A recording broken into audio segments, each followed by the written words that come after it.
Good afternoon. A very warm welcome to all of you. The Department of Economics and its alumni are organizing the Nabendu Sen Memorial Lecture for the first time. Our department has a rich heritage of legendary teaching. This lecture is a humble tribute to one of our legendary teacher, Professor Nabendu Sen. This time we have Professor Tirthankar with us to deliver the lecture. But before that, we proceed to felicitate our honorable guest. I would now request our research scholars to felicitate Professor Roy. I would request Professor Roy to please come on the dais.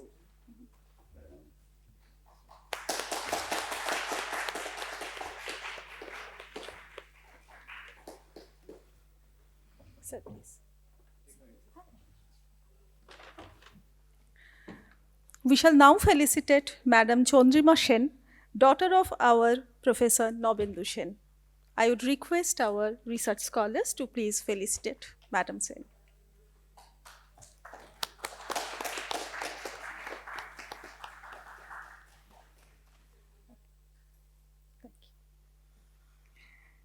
Thank you, Madam. Now I would request Professor Anindo Sen, retired professor of IIM Calcutta, to kindly chair the session. Anindo, please come over to the dais.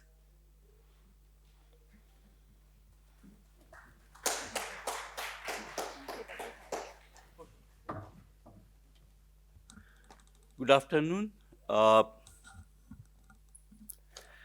am happy to welcome you all to the first Nabendu Sen Memorial Lecture to be delivered by Professor Tirthankar Roy from the London School of Economics. When I was requested by Obhirup to come and chair the session, he said, "Tui to borer ghorer masi ar koner ghorer pishi." So for those of you who are not aware of colloquial Bengali, it means that you are the aunt of on both sides of the family, both brides and grooms. So it is, of course, a great privilege and pleasure to act as chair for this lecture. And I must explain what Obhirup meant. The pleasure, of course, comes from the fact that I knew Professor Sen both as a student at Presidency College, but also as one of his nephews. And Professor Roy was a very valuable colleague at Indira Gandhi Institute of Development Research, sometimes in the 1990s. So I've been asked to say a few words about Professor Sen and also introduce you to today's speaker. However, before that, I would like somebody who had seen NS at close quarters for a long time to share his memories of NS with us. Therefore, I now request our sir, MKR sir, to tell us about his interactions with Professor Sen as a colleague in the Department of Economics, Presidency College.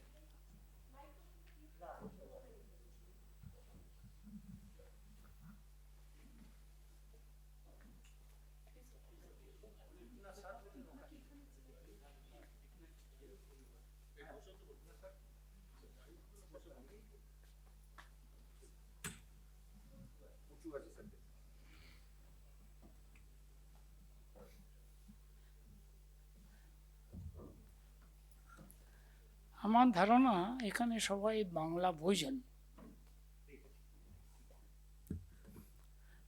আশা করি সবাই ভালো বাংলা বোঝেন। কেউ যদি না বোঝেন আমি ইংরেজিতে বলতে পারি, কিন্তু নবেন্দুবাবুর সঙ্গে আমার এতটাই হৃদ্যতা ছিল যে তার কথা বলতে গেলে আমি বাংলা বলাটা প্রেফার করব। নবেন্দুবাবু আমার থেকে 2 বছরের সিনিয়র একাডেমিক্যালি। আমি যখন প্রেসিডেন্সি কলেজে অনার্স ক্লাসে ভর্তি হয় তখন তুমি অলরেডি ক্যালকাটা ইউনিভার্সিটিতে MA পড়ছেন, কাজে প্রেসিডেন্সিতে তার সঙ্গে আমার দেখা হয়নি। তবে নবেন্দুবাবু আমি জানতাম যে ওদের ক্লাসের 3 জন সবচেয়ে কৃতী যে ছাত্র, নেমলি নবেন্দুবাবু, তারপরে বোধহয় তরুণ দত্ত এবং কানন মজুমদার, এই 3 জন কৃতী ছাত্রদের মধ্যে একজন ছিল।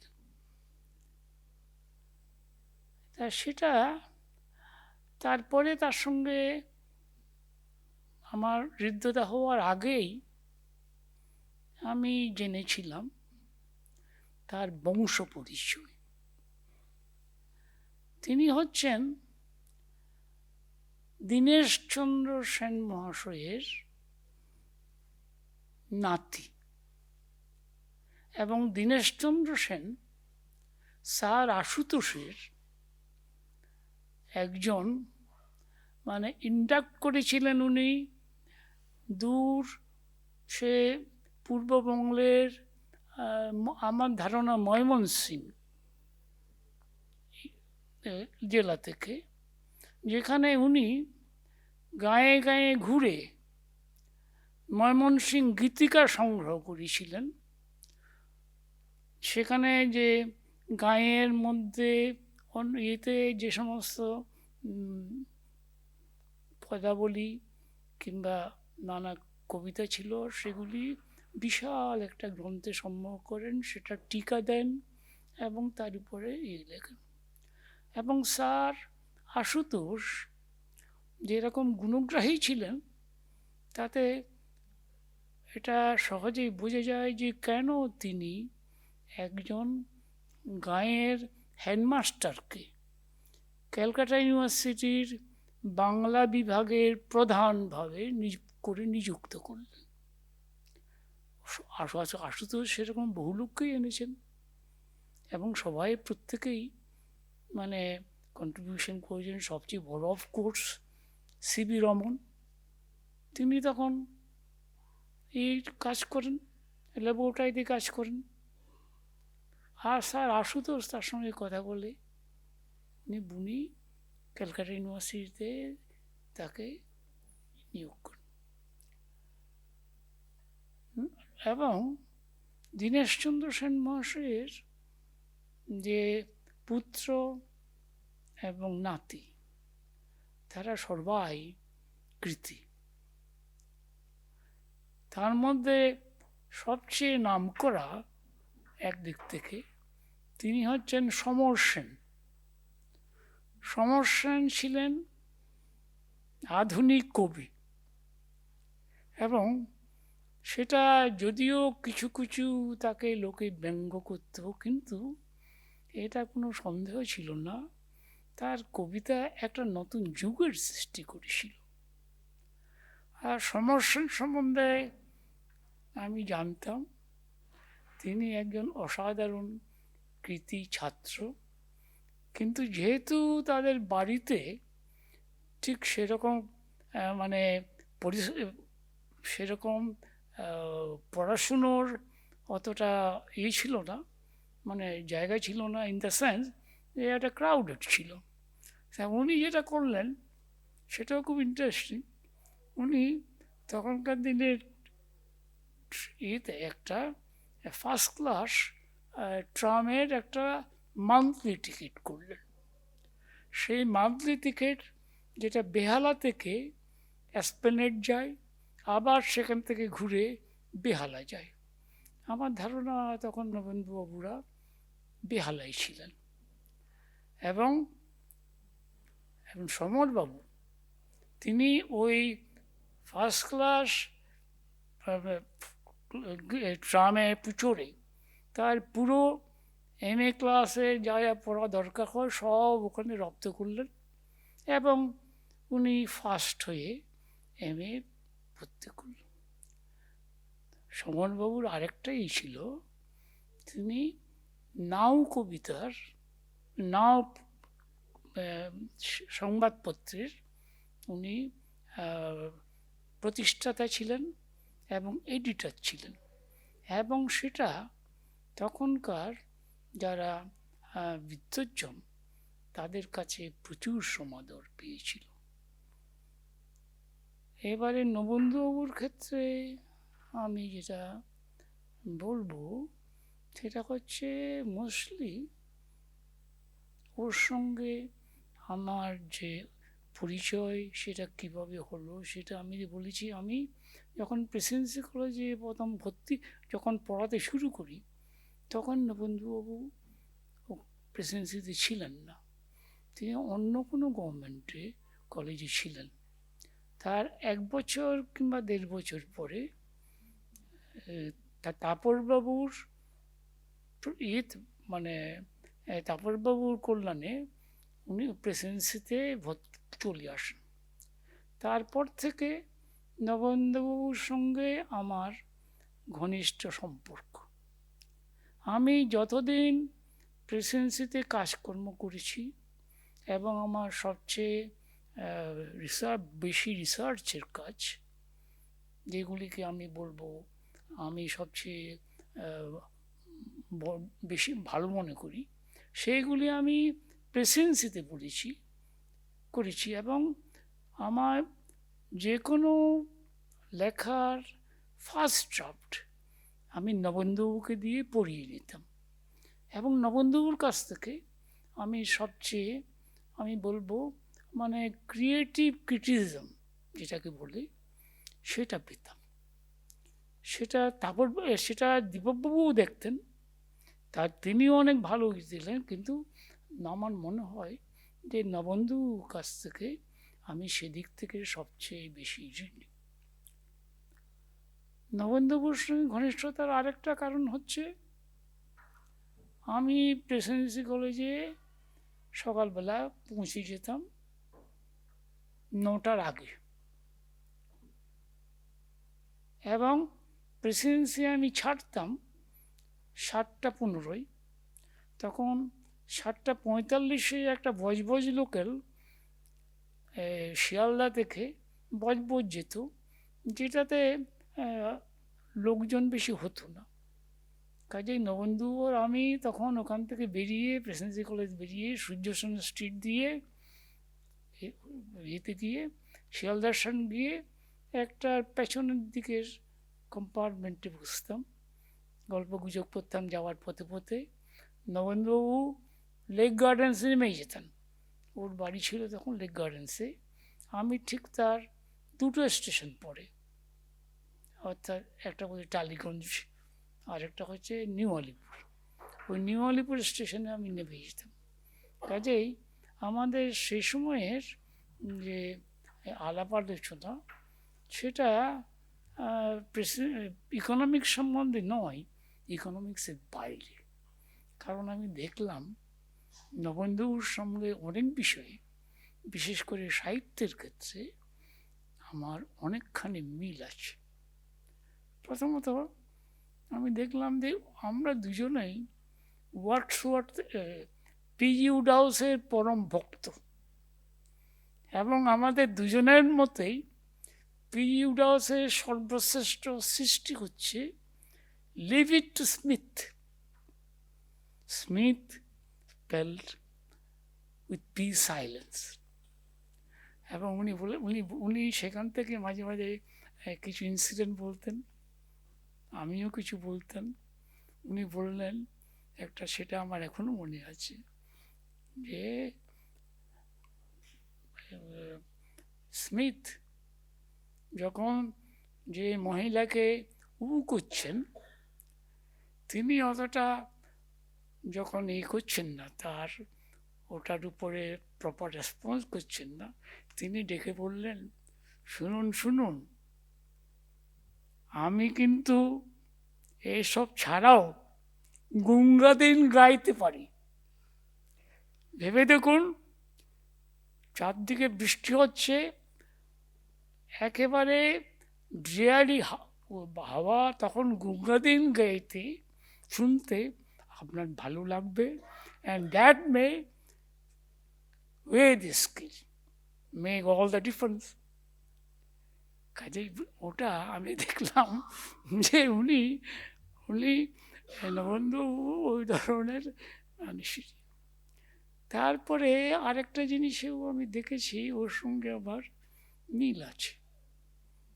আমার একটাই আছে যে যাকে আমি বলবো, কি বলবো, যে কিছু আমাদের হোলিকাও আছে, মানে সাহিত্যে। একজন হচ্ছে যেমন মিল্টন, যার প্যারাডাইস লস্ট বিখ্যাত। আমি কিন্তু প্যারাডাইস লস্টের একটা পর্বের থেকে বেশি পড়তে পারিনি। I found it boring. তা আমার মনে হলো যে আমার বোধহয় সাহিত্য রস ওরকম কিছু নয়। নবেন্দুবাবু বললেন যে না, আপনি স্যামুয়েল জনসনের কমেন্টটা আপনি পড়ে দেখুন। তা আমি পড়লাম, দেখলাম স্যামুয়েল জনসন যেটা বলেছেন সেটা হচ্ছে, আমি আমার লাইব্রেরিতে অনেক সময় প্যারাডাইস লস্ট আমার শেলফ থেকে নিই, with reference, with great reference. এক এক পৃষ্ঠা উল্টে পাল্টে দেখে আবার উইথ গ্রেট রেফারেন্স রেখে দিই। Then I forget to take it up. কাজেই আমি দেখলাম যে স্যামুয়েল জনসন যখন এরকম বলতে পারেন, তখন আমার অতটা কিছু লজ্জা পাওয়ার নেই। এবং তারপরে নবেন্দু আমার সঙ্গে যেটা করেছিলেন, যেমন যে একদিকে কি বলবো, যে খ্রিশ্চান ধর্মের যে যে ইংল্যান্ডের যে অ্যাংলিকান চার্চ, তার যে সেটার হচ্ছে এই প্যারাডাইস লস্টের লেখক মিল্টন। অন্যদিকে ক্যাথলিক চার্চের যেটা প্রধান সেটা হচ্ছে দাঁতের ডিভাইন কমেডি ইন 3 ক্যান্টোস। তা আমি ওটা পড়লাম, ইট ওয়াজ হার্ড রিডিং, এবং সেটার মধ্যে যেগুলি নোট করা আছে, তার মানে, তার হিস্টোরিক্যাল রেফারেন্স, দেখলাম যে এটা really was very deep and highly interesting, যেটার কাছাকাছি খুব বেশি হয়নি। কাজেই আমি বলছিলাম যে নবেন্দুর সঙ্গে আমার যেটা ছিল সেটা হচ্ছে ইকোনমিক্স তো বটেই, ইকোনমিক্সের চেয়েও আমি বলবো সাহিত্য এবং অন্য বিষয়ে তার সঙ্গে আমার যে আলাপ আলোচনা, সেটা থেকে আমি জীবনে অনেক অনেক অনেক পেয়েছি, ইন্সপিরেশন পেয়েছি। Thank you.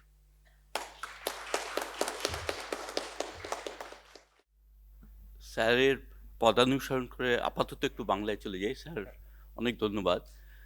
নবেন্দুবাবু যে আপনার চেয়ে একাডেমিক্যালি 2 বছরের সিনিয়র ছিলেন, এটা কিন্তু নতুন তথ্য, এটা আমরা জানতাম না।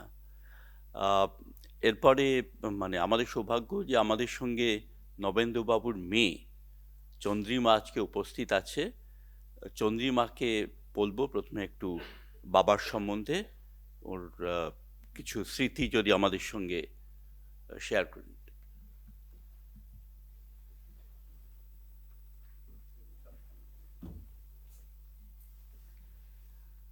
আমার প্রণাম সকলকে।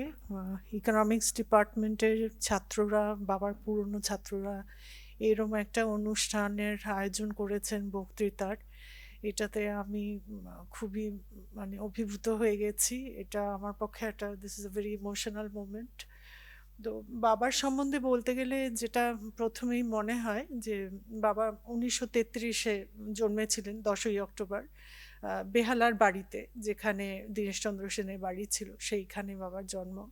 আমার ঠাকুরদাদা নিজেও ঐতিহাসিক ছিলেন এবং কলকাতা বিশ্ববিদ্যালয়ে পড়িয়েছেন।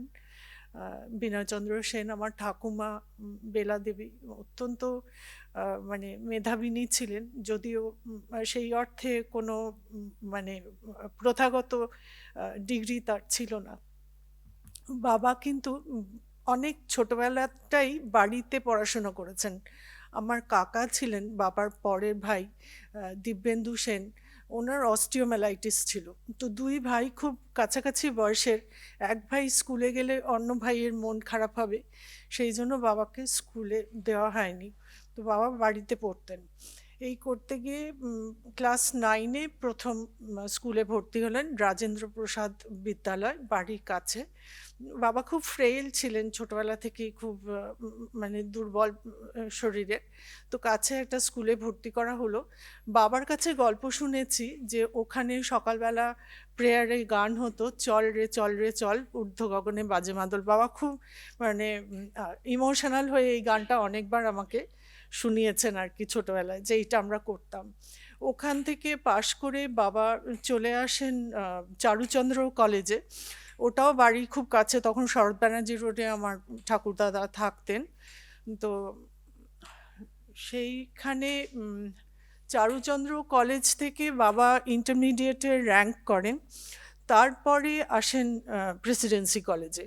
তা আমার দাদুর মুখে শুনেছি যে পরবর্তীকালে তৎকালীন ঐতিহাসিক একজন প্রথিতযশা ঐতিহাসিক, এবং পরবর্তীকালেও তার নাম আমরা সবাই খুব শ্রদ্ধার সঙ্গে স্মরণ করি, অধ্যাপক সুশোভন সরকার, তিনি আমার ঠাকুরদাদাকে বলেছিলেন যে আপনার ছেলেকে ইতিহাস দেননি কেন, ও ইতিহাসে এত ভালো।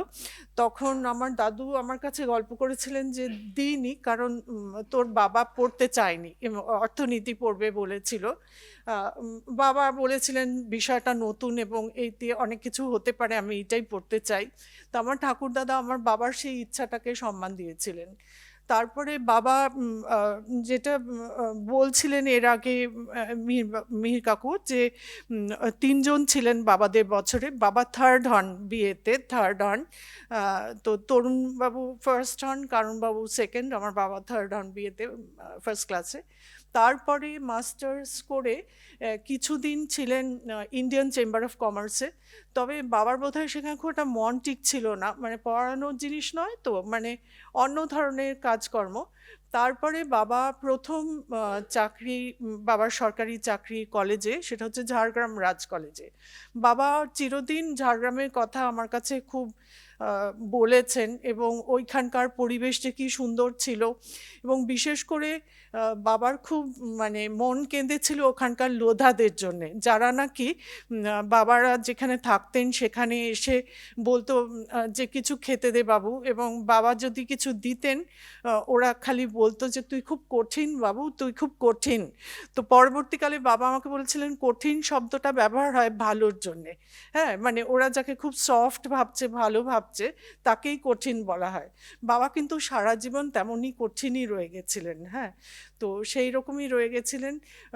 কলিগদের খুব শ্রদ্ধা করতেন, তাদের সঙ্গে কাজ করতে ভালোবাসতেন, পড়াশোনা ভালোবাসতেন। আমি তো অনেকটা ছোট ছিলাম এবং কিছুটা ফ্রিভলাসও ছিলাম।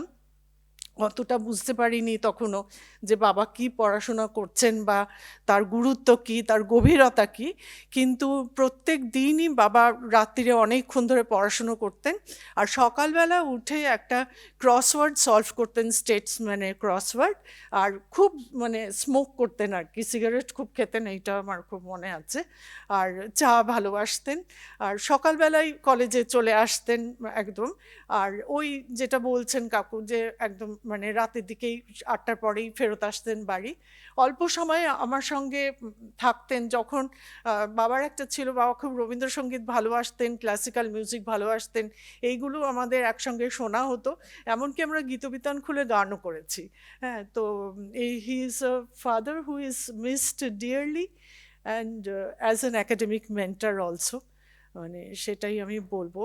আর মানে আমার প্রণাম এখানকার সকলকে যারা এসেছেন আজকে। তীর্থঙ্করবাবু বলবেন, হ্যাঁ, তো অনিন্দদা আছেন, সবাই আছেন। আমাদের মানে আমার আমার তরফ থেকে আমার প্রণাম সকলকে। হ্যাঁ।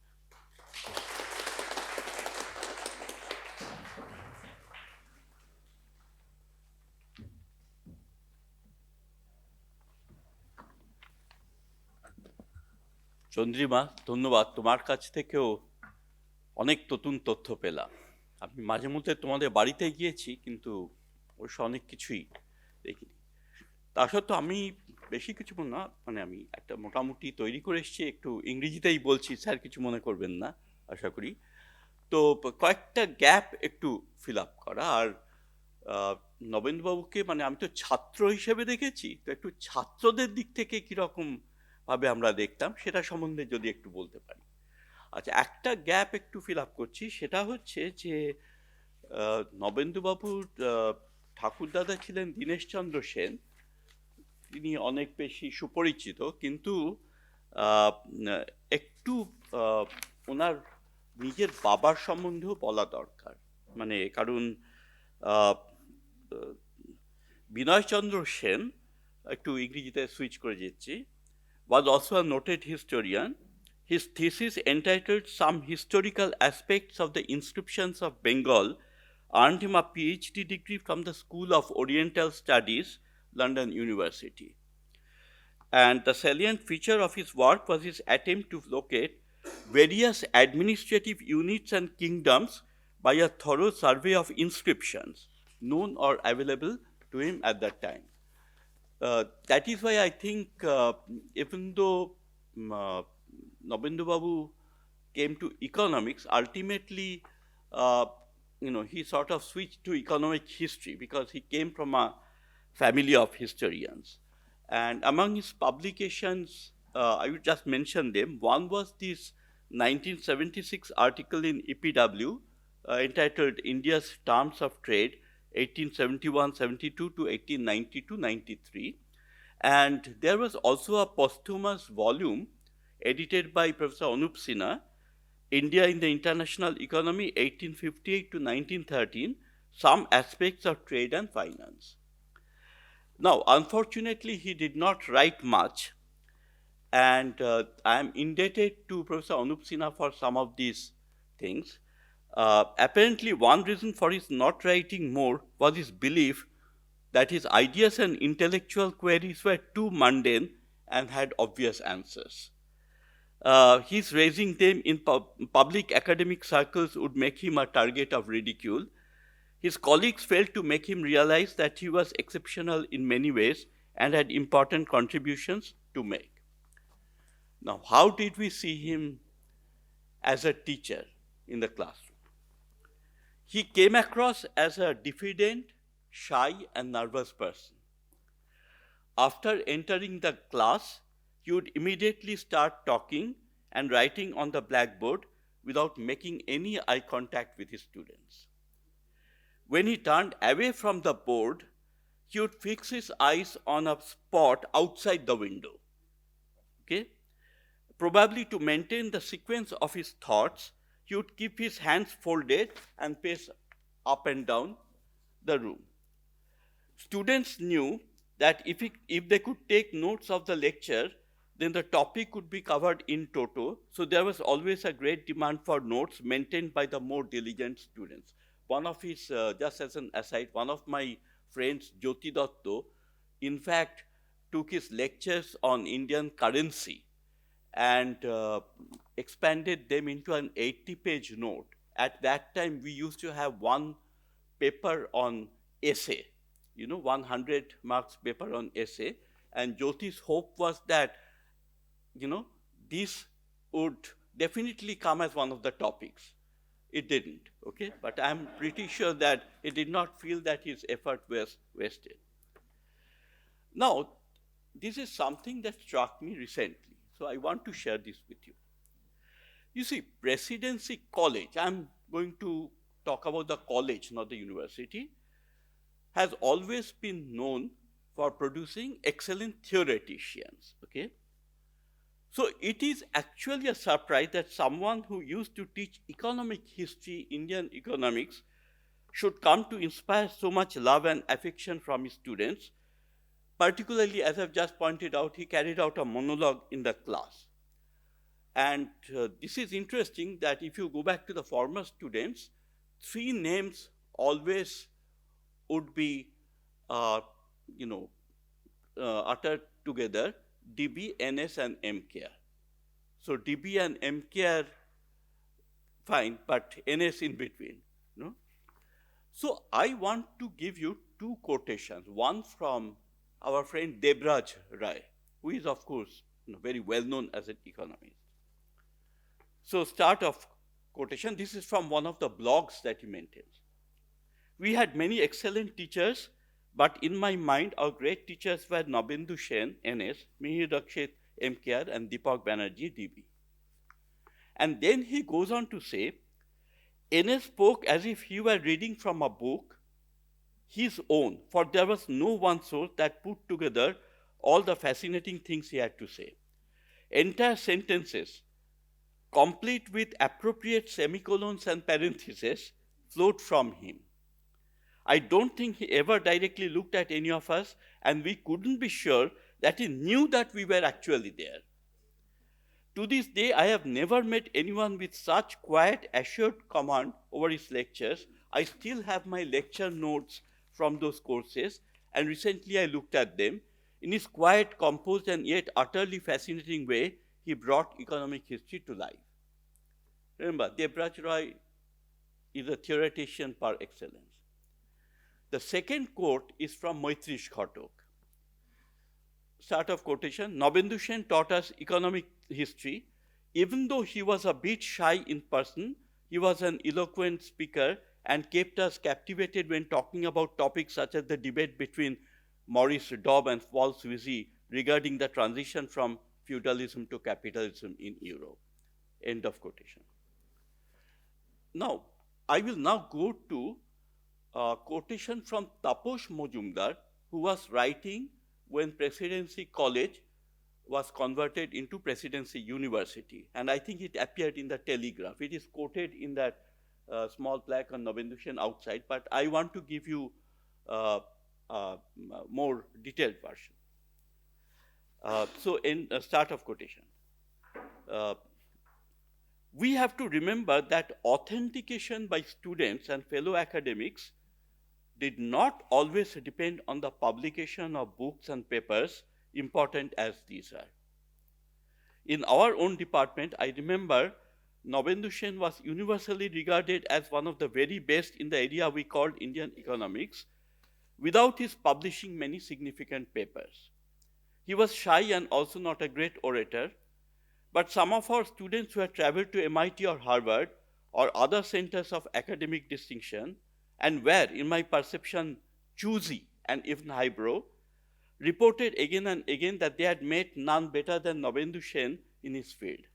I also remember how very firmly Bhabatosh Datta had to speak in front of the Public Service Commission before they considered, and Nabendu was selected as an assistant professor at Presidency.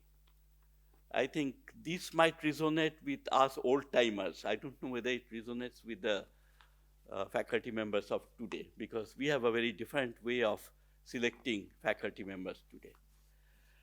How was NS as a person when you got to know him more intimately? I think Sir has already given us a glimpse of this. Professor Anup Sinha attests to the fact that he was a great conversationalist. He was very well read in the classics. He was also a great follower of detective fiction and crime thrillers. Almost all his colleagues, including MKR and DB, would take his advice on any thorny problem of administration or governance of the department. I had numerous occasions to sit and chat in his Presidency College room over endless cigarettes and cups of tea.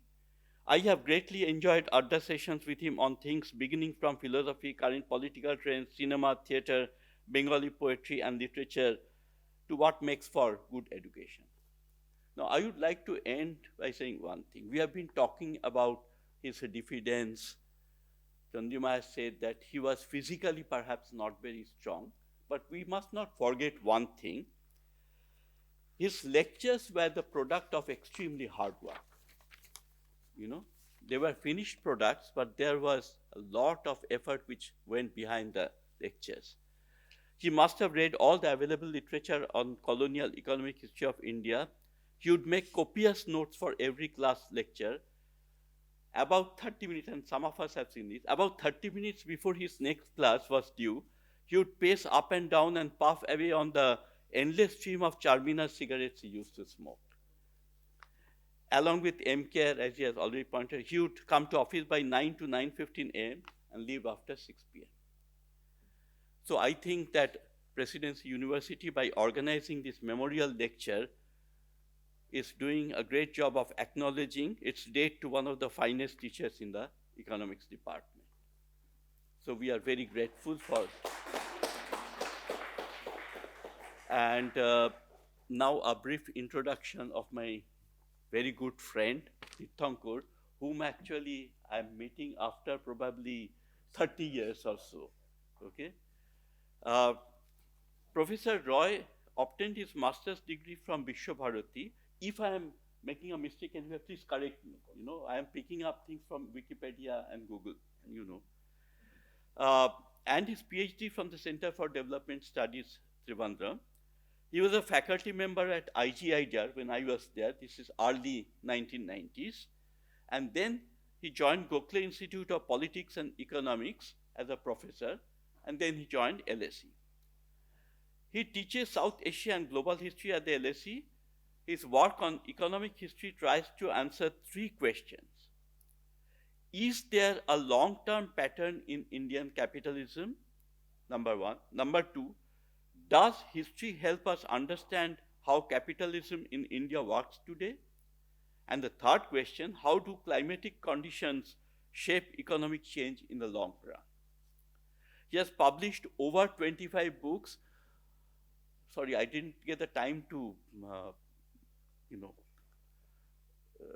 go through all the books, list of all the books. So I'm saying over 25 books, rough estimation. And numerous articles in top journals, obviously.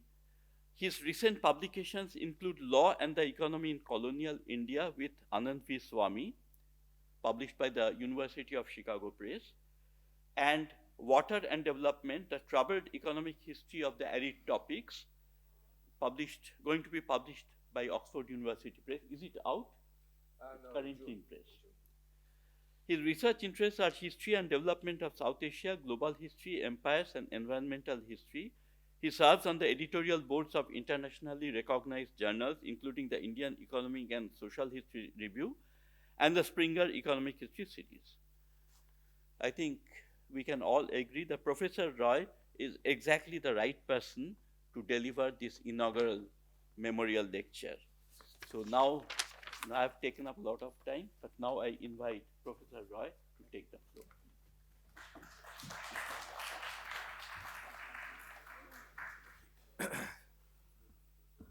নমস্কার সবাইকে। আমি ইংরেজিতেই বলবো বক্তৃতাটা, তবে আমার আগে যারা বললেন বাংলায়, তাদের বক্তৃতা শুনে এত ভালো লাগলো, এত সুন্দর করে বললেন যে শুরুটা করি 1 মিনিট একটু বাংলায়। প্রেসিডেন্সি কলেজ বা ইউনিভার্সিটিতে আমার এই প্রথম পদার্পণ, এবং খুব অলরেডি একটা গাইডেড ট্যুর পেয়ে গেছি ইকোনমিক্স ডিপার্টমেন্টের, ভীষণ ভালো লাগলো। সেটা বলতে চাই, যারা আমাকে আমন্ত্রণ জানিয়েছেন তাদের ধন্যবাদ জানাতে চাই। এটা একটা ভীষণ প্রিভিলেজড মোমেন্ট। আর অনিন্দকে একটা স্পেশাল থ্যাঙ্কস। অনিন্দ আমার খুব পুরনো একটা সময়ের বন্ধু, অনেক দিনের। খুব বড় একটা প্রাপ্তি যে এখানে চেয়ারের কাজ করছে। এটা বলে আমি ইংরেজিতে সুইচ করি, কারণ সেটাই হয়তো ফেয়ার হবে সকলের জন্য। Well, thank you again, the organizers. I have not been a student of Nabendu Sen. I have not been a student of the Presidency College, but I have interacted with former students, not really colleagues, teachers, but several former students, read blogs or reminiscences by them, some of these. And I mean, not just on the occasion of this lecture, but even before, and I'll explain why. And what struck me was that, of course, he was a great teacher. Everybody said that, talked about his teaching style. But what also struck me is this, that students sometimes regarded him, almost always regarded him, with much more than the word that we use all the time, respect. It's an overused word. There was also a certain degree of affection about the person. And that's very rare. That's not something that you usually encounter when somebody talks about a teacher, former teacher. That says something about the person he was, and the fact that the person he was reflected on his teaching. And I thought that was very fascinating. I think I can say with reasonable degree of confidence, I can bet on this, but not a lot of money, maybe 100 rupees, that I'm probably the only person in this room who actually read India in the international economy very closely, with a view to using it in my own research. And I'll tell you a bit about the book, why I did that, and why several others like me have done that. And the book is still cited, not by a large number of people, because a large number of people don't understand what the book is about or the context. But those who do cite it, as recently as 2024 in a journal article. I have cited it. Now, the context or the backdrop to the book is the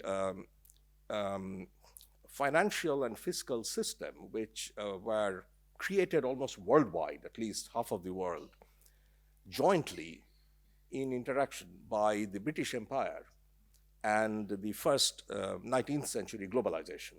These were reinforcing variables, and the system that emerged from this joint process also reinforced both the empire and the globalization of that time.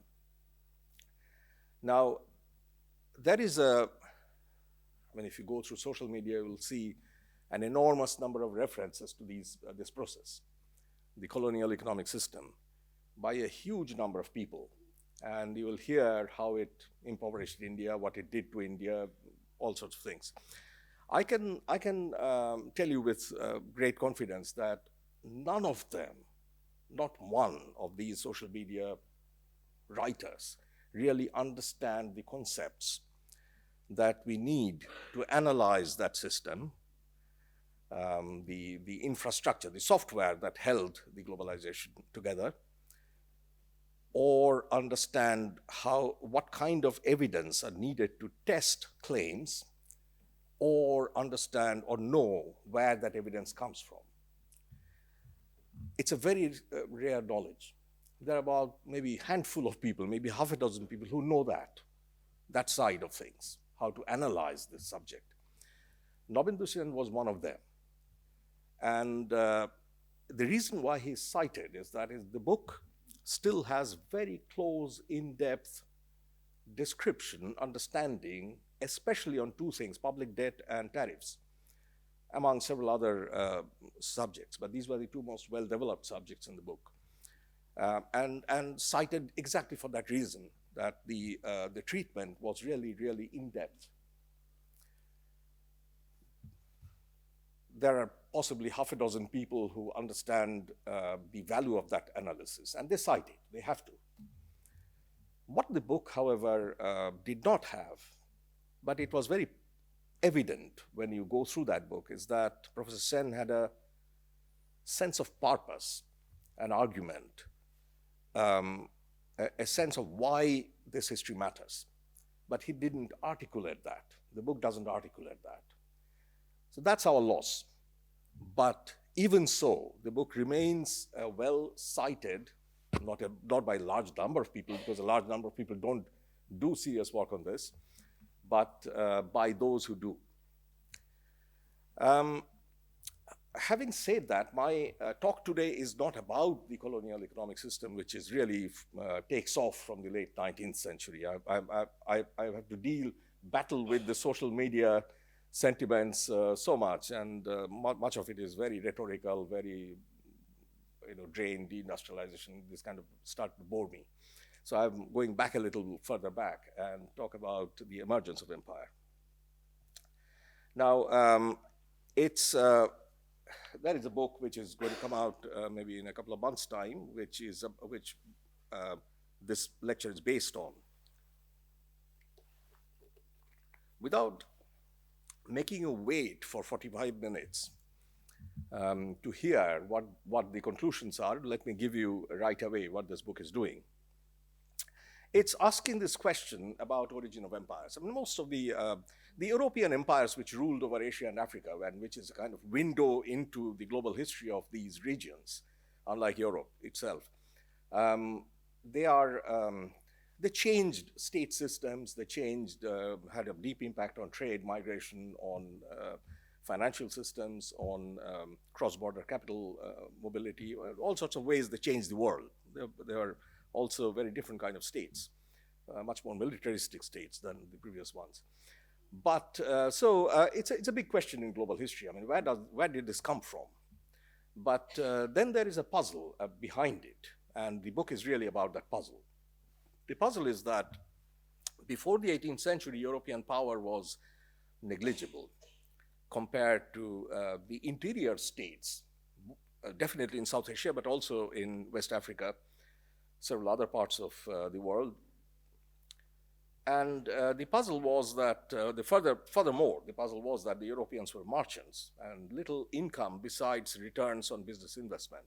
And often they had headquarters somewhere else who were very cautious about any kind of political adventurism because that interfered with the business side of these bodies. Whereas the interior states in these regions had large armies and a robust tax systems. So why did the balance of power shift so radically in the late 18th century? In India's case, in the 19th century, in most of Africa. Now, most answers now to that question, and I'll discuss a few of these answers in a moment, focus on politics, uneven power, militaristic power, distribution of power. The focus of this book is environmental factors in combination with politics. And the argument really is that we cannot understand the balance of power without looking at the regions from where colonialism emerged, regions in Asia and Africa. So that's the general argument. It's a short book. Now, let's look at some of the answers to this question. In the European perspective, there are quite a few people who have dealt with this question. They have come up with answers, but who are fundamentally Europeanists. And probably the biggest name is this person, Patrick O'Brien, who I'm happy to say was my colleague, and also we taught a course together on global history. Patrick O'Brien has been writing about the emergence of British economic power in the 18th century, 17th century for a very long time, and generally pushing a line that the state started to grow bigger, more militaristic as it fought more wars. But in a certain way, that particular way was working on the fiscal institutions, taking over, concentrating fiscal powers from the constituents of the state, the feudal constituents. And the effect of that was the emergence of the most powerful navy in the world And what did it do? Well, of course, it fought naval battles, but it was also deterrence to potential naval conflicts, And that deterrence power was used by the merchants. It was a huge protection system. And not just English merchants, but also the Dutch. The Dutch, there were externalities that process could create. Now, other writers coming from the European end, like Frederick Lane, again emphasized in the early colonial enterprise only one characteristic of government, supplying protection. And most recently, another economist, Philip Hoffman, again a co-author, wrote this book called Why Europe Conquered the World. And the answer was a sort of a situation of contestable power. I mean, a contest in Europe, between European states, among European states, which produced a certain type of outcome. And that outcome was the emergence of a few dominant militaristic forces with an eye on the rest of the world for various reasons, but primarily commerce. Now, okay, part of it is gone, but that doesn't matter. Now, as a theory of the origin of empires, this is limited, and it's limited in three ways. First, yeah.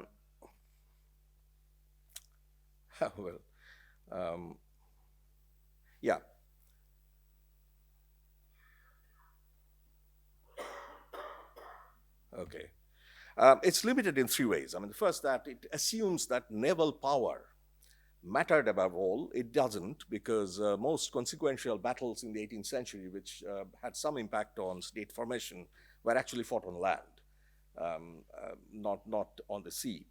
Second, it assumes that power matters above all, more than negotiations, agreements, settlements, alliances, the other basket of processes which can also lead to, which have a very important role in state formation. And then the third point, I have to look for it somewhere here, that it begs the assumption that the rest of the world did not have the capacity to develop the same kind of fiscal institutions. But that's an assumption. This model, which starts from Europe, really doesn't engage with the rest of the world. So we don't know anything about that. We just assume. So,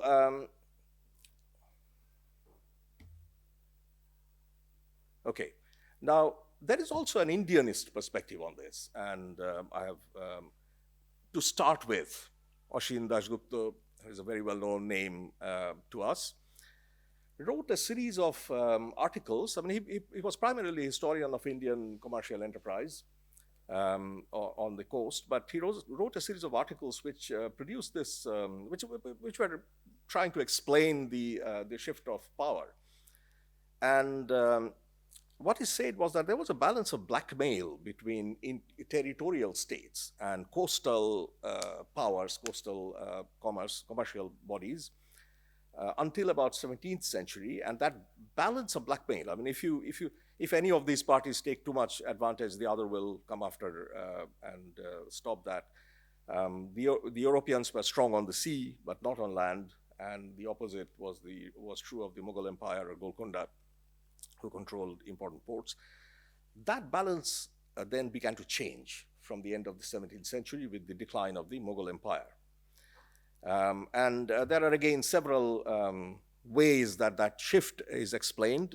We can quote from Arasa Ratnam, the Karnataka. I mean, he was talking about Masulipatnam, which was controlled by the territorial state Golconda, but then Golconda went through a phase of conflict and decline, and that left the control over the coast exposed.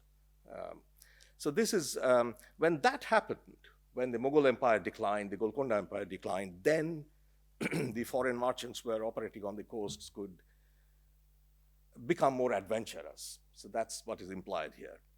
Now, one one counterpoint to this sort of logic of balance of blackmail is that which emerged from the very well-known work in the 1980s by Christopher Bailey and several other people, is that the Mughal decline and the Golconda decline is not seen anymore as economic decline. What it led to was the emergence of successor states, regional states, but that had a peculiar implication, ramification. These regional states were fiscally weaker. They were trying to create or recreate a fiscal system in order to fight more local conflicts. And in the process, they had to take the help of merchants and bankers. So they were much closer to the private financial entrepreneurs. And the company was East India Company, the Dutch, the English, everybody else, they were merchants. So there's a hint of a compatible interest developing between merchants with political power and merchants operating on the sea. So it's that alliance which could produce this outcome, a different kind of states. Now,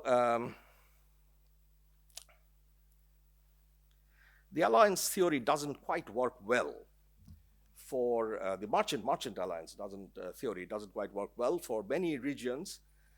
First, the most important one is Malabar and the eastern deltas, northern Coromandel coast, where the British Empire first emerged in South Asia, but you do not quite see very obvious collaborations or alliances between merchants. And these were much more militaristic, conquest-oriented expansions. Bengal, it does work. In many ways, Bengal was the most important example that was cited. The second argument you can say against, to criticize this is that creating, I mean, none of this says the alliance actually leaves open the question of creating military power, concentrating military power. How did that happen? I'm going back again to the Europeanist perspective, which focuses so much on military power, and that dimension seems to be missing here. Creating an effective army, a military, is much more than being friendly with other merchants. It requires command over taxes, it requires a certain fiscal policy, strategy, and none of that is quite explained in this perspective. So,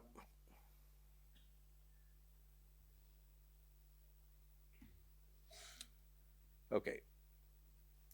So what I'm going to do here is revisit this question and with a somewhat different outlook, or somewhat different idea about this point that keeps coming back to us, the relationship between the interior territorial states and the coastal areas. Instead of focusing too much on partnerships, alliances, politics, what I'm going to do is talk about these as different geographies. That doesn't exclude any of the other explanations, but this dimension is underdeveloped in the scholarship, and I'm going to develop that.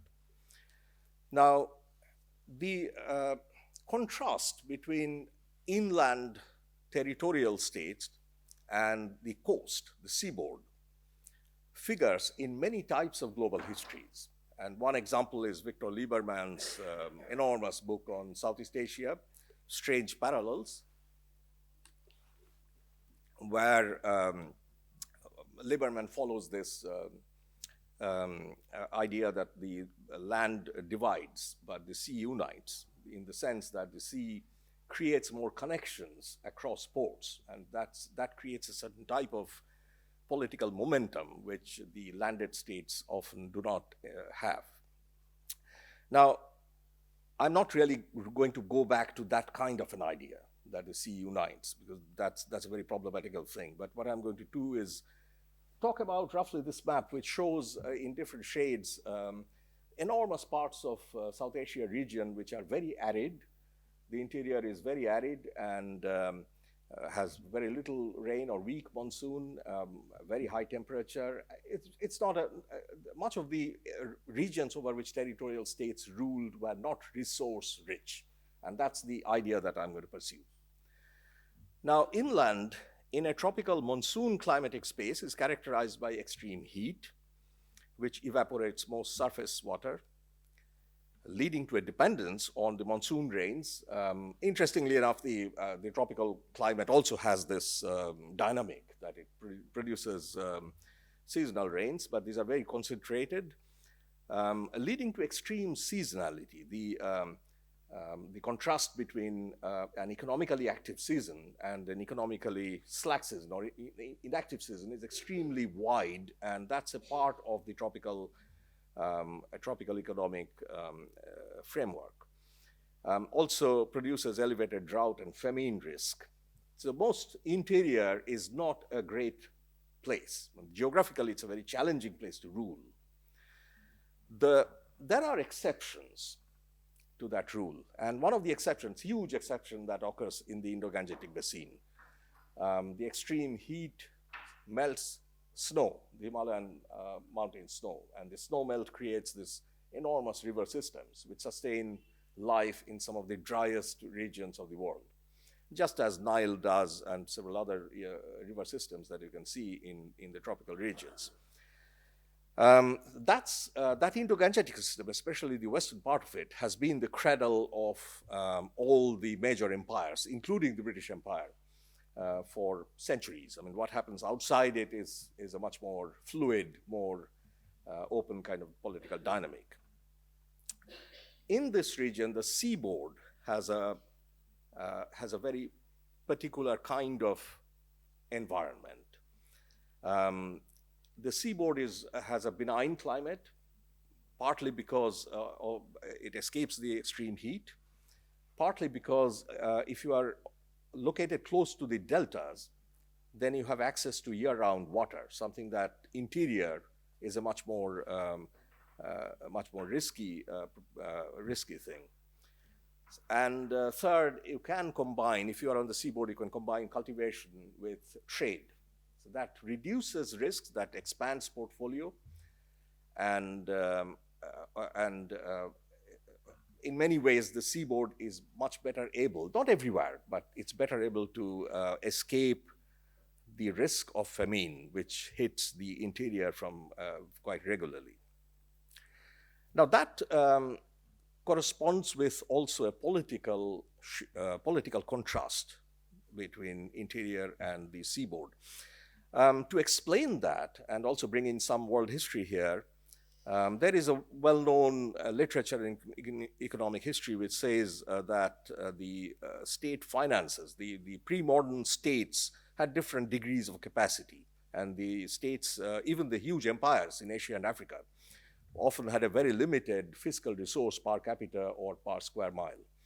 And this literature measures that fact, but doesn't explain why, and you can see why, because in the tropical regions, land-based activity occurs in a very short season, leaving a very long stretch of the year without work, often forced migration. Now, interestingly, fiscal weakness, I mean, you can see that let's say the Ottoman Empire, the Mughal Empire, even the Qing Empire, earns a much smaller revenue per head. That's what this statistics shows than contemporary European states. So they were poorer, but they were not necessarily weaker, militarily speaking. Military enterprise is a different thing. I mean, you can have money, but you may or may not have an equally strong army. Just to illustrate this, in the Indo-Gangetic Basin, which is an enormous flat land with plentiful pastures, the Mughals relied on something that they had relied on for centuries, which is horses, cavalry. And the core of the Mughal army was a cavalry army. Now, that was an extremely powerful army. It's not a natural choice, because that kind of horses, the huge, very tall horses, don't actually occur in India. So they had to import everything. And that was quite a complicated operation. Now, if you have a cavalry army, it's an expensive army. It's a very expensive army. But if you have it, then on a flat land, you can cover a very wide ground. You can control 200 square miles, 20,000 square miles with more or less similar resources, because horses move fast and you have the right kind of geography. Now, you will observe several seaboard states. Let's move to Malabar. There were quite a few states there, smaller polities, which actually earned, probably, I mean, as far as we can gather, earned quite good income, because their income came not from agriculture, but from tree crops like pepper, cinnamon, cardamom, the very high quality spices that they relied on for a very long time. So they had a higher revenue per head or per square mile, but they're not militarily very strong. The reason being that the agricultural strip of land that they relied on was quite narrow, quite small, given the occurrence of the high mountains nearby. And in Coromandel, there were ports. Most ports in India did not actually occur year-round, only for certain seasons. So they didn't. The people who actually earned money from trade or from customs didn't actually earn money throughout the year. So you can have a seaboard situation. It can make you richer in per capita terms, but not necessarily militarily very powerful. Most of these armies were armies that the Travancore, Cochin, or Balghat had were infantry armies, but very small scale. So none of them could dominate over the others. So that gives me a chance to tell you how I am going to illustrate in the rest of maybe 20 minutes or so how it matters. This inland coastland contrast matters to state formation. That's what I'm trying to do here. Now, Europeans came to the Indian coast to trade from the 17th century, even before, if you count the Portuguese in. But the Western Europeans, one of whom actually created an empire, the British or the English traders, they came in the 17th century, but throughout the 17th century, not so much the 18th, but throughout the 17th century, if you observe what they were doing, you will see a very peculiar dynamic. I mean, they're extremely footloose. I mean, they're not in one place. They're moving around all the time. There's a special dynamic to it. I mean, they're trying to escape something or move to somewhere that seems better. Now, and then if you go beyond what was happening here, you will encounter these two massive famines that happened in 1630 and 1661. And the description of these famines and what happened afterward, the legacies, figure everywhere, all over the factory records, which were compiled later, the correspondence from the English factories. It's a very big theme, but surprisingly under-researched or surprisingly little understood in the historiography. Now, the Dutch were doing this. They were the big rivals of the English. Everybody else was doing it. There were Danes, there were French a little later. The English company was particularly footloose. It developed at the end of the 17th century probably close to 100 settlements where they were trading from. Why do this? I mean, in 1700s, resources are very limited. Communication is very poor. Doing this, I mean, spreading it thinly over 4,000 miles of coastline doesn't make any sense. So why they're doing it? Well, partly because they were very worried about famine risk, drought risk, and that's always looking for places which had food security and water security. And that's not an easy resource to get. Partly because of that, and partly because the English had a particular dynamic which the Dutch didn't face, the French didn't face, which is the private traders. The English company came with a monopoly charter to trade. So any private enterprise which competes with it could be prosecuted back in England. However, that didn't stop private enterprises from coming in all the time, because it was a practically unenforceable monopoly. Hundreds of private entrepreneurs came in, starting to do trade in India, and they went to places which were relatively remote to escape the attention of the main company. When they did, the company sent a few officers chasing them, preempting the trade, private trade. And because of that dynamic, the English company was spreading out all the time. Now, when you come to 18th century, you see a reverse movement, which is, of course, bound to happen because this doesn't really make sense. I mean, you're losing economies of scale. And what you observe is a reverse tendency where there is a concentration of both economic and political power into economic power, primarily in three regions, Malabar, Bengal, and the eastern deltas. And these resources, these areas, when you look at them closely, were resource rich and had good overland access, overland connection. That's another geographical variable that I'll talk about in a moment. And also Indian merchants who could actually supply the goods or advise them how to get into the interior. So, that's the foundation on which these three regions emerged as the first political centers from which the British Empire started. Bengal in around 1750s, 60s, Malabar a little later, and the eastern delta, the Krishna Godavari delta, about the same time, 1770s. And over time, you see that these three regions is where the East India Company operates. They have their bases, but they also succeed in drawing a very large quantity of indigenous capital and skills into them. That's the third process, which again is part of the geographical dynamic that I'm talking about here. So another 15 minutes or so, yeah? Okay, so just to give you a sense of how the book is structured and what it is doing in terms of telling a story. The first part of the story is really escaping famines in the 17th century, how famines affected business strategy. And I start with this very interesting travelogue by Peter Mundy, who was East India Company officer, but a very obscure one. I mean, he traveled all around the world as on company business or private business, and wrote a diary, a very big diary, which remained undiscovered for almost 200 years, and then there was a chance discovery of the diary. Now, this is a very interesting document because Mundy wasn't quite an officer. I mean, he was sort of tied to the company in a loose way. So a lot of the business correspondence or official correspondence, it doesn't figure.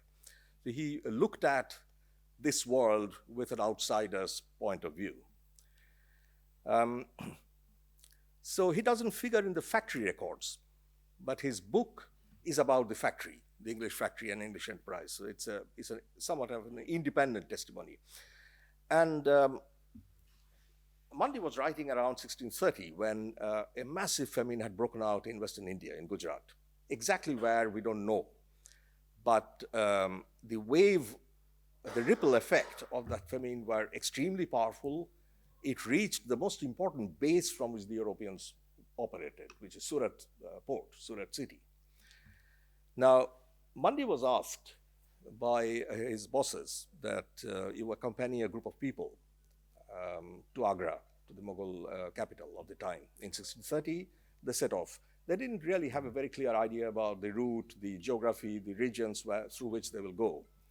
But they set off. And as soon as they stepped out of the Surat city gates, Mundy encountered, I mean, that's how his narrative starts. Mundy encountered heaps of bodies of people who had died outside the city gates. I mean, they were trying to enter Surat city in search of food, didn't succeed and died there. No one knows where they came from.